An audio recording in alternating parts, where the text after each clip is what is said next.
Hello, biology students. So today I'm going to be showing you how to make a food web. All right, so you guys did your intro activity to food webs last class, and you are going to recognize these different food chains that you saw on the third page of the assignment. And what I asked you to do is to create a food web and then submit a picture of that.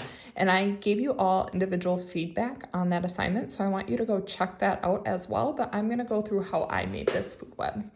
So again, we have food chains here, and this is exactly what was in the assignment. So these food chains are nice and linear. We see that, all right, we're gonna start with the plant parts, which the plant parts are the producers in this ecosystem. So the producers mean that they get the energy from the sun and then create their own food from it. So they don't need to eat other organisms in order to get energy. So we see the arrow pointing to the snail in this first food chain. That means the energy from the plant parts is going to the snail. The snail is eating the plant parts. So again, that energy is showing its flow by the arrow pointing towards the snail. Then here we're gonna see, all right, the snail is gonna be eaten by the mouse. So again, that arrow is being pointed towards the mouse. And then the raccoon eats the mouse, so the energy from the mouse is going to the raccoon.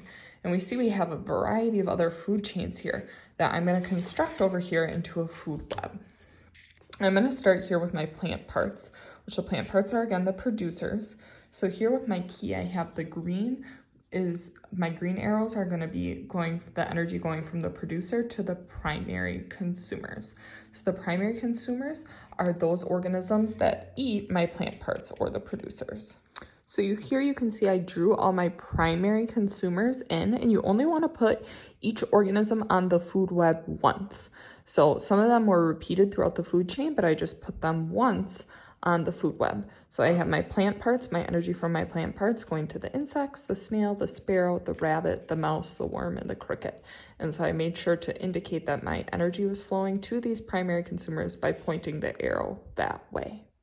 Next, I'm gonna add my secondary consumers. So I'm gonna have to look over at my food chains here. And I said, okay, so the snail ate the plant, and then the snail also is eaten by the mouse. So if I look here, I'm gonna say, all right, well, here's my mouse here, right? And here's my snail here. So I know that the mouse eats the snail. So I'm gonna have to draw an arrow from the snail going to the mouse, showing that this energy works. So snail, one-handed here, going to the mouse. And here I have my arrow that way. So that is, again, the snail going to the mouse. I also then have a sparrow in this next food chain. The sparrow is going, to the hawk. So I don't have a hawk on here, so I'm gonna have to draw in my hawk and then do an arrow from the sparrow to the hawk. So I'm just gonna work on this now, and then I'll show you the results. So here is the completed product of all my primary consumers and their energy transferred to the secondary consumers. So again, here I'd have like the energy from the sparrow going to the hawk as the hawk eats the sparrow. Here I have the rabbit, which is my primary consumer, going to several secondary consumers. So I see that the rabbit's only on here once, but I have 3 arrows going off of it. So going to the hawk, to the owl, and to the fox. The mouse has a lot of action going on here. So the mouse is going to eat several primary consumers here, like the insects and the cricket, but then it's also going, and also, what else was this? The snail, right? But it's also going to be eaten then by the fox and the snake. So here, again, and this is all in blue because blue, you were supposed to write it from the primary to secondary consumers, the arrows here. So now I'm gonna go back to my food chain here and then look where I'm gonna see the transfer from the secondary consumers to the tertiary consumer. Tertiary means third consumer. So it's the 4th one in the food chain. So mouse to raccoon, so I'm gonna have to add raccoon on there. Here I don't have any energy transfer from a secondary consumer to a tertiary one. Here again, I see there's 4 in this one, so I'm gonna need to do robin to snake, robin to fox, 1, 2, 3, 4, so snake to hawk, mouse to owl, owl to fox.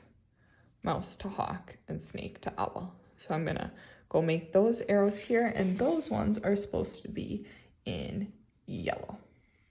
Or not yellow, red, sorry.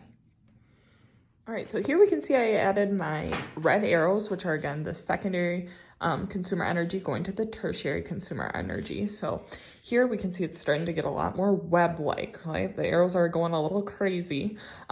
So here we've got like an arrow going from the robin to the fox, meaning the fox eats the robin, the snake to the owl.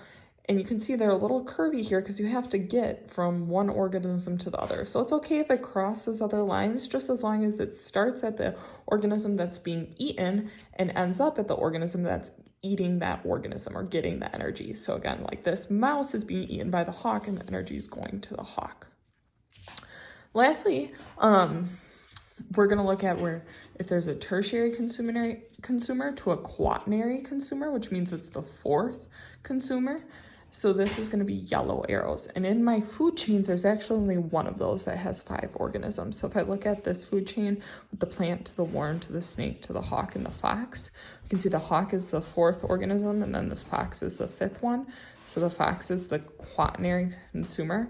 So that you just need to draw with a yellow line from the fox to the hawk. So here, let's draw my yellow line, make sure the energy goes to the hawk here. And there we go. We got my completed food chain. Let me know if you have any questions.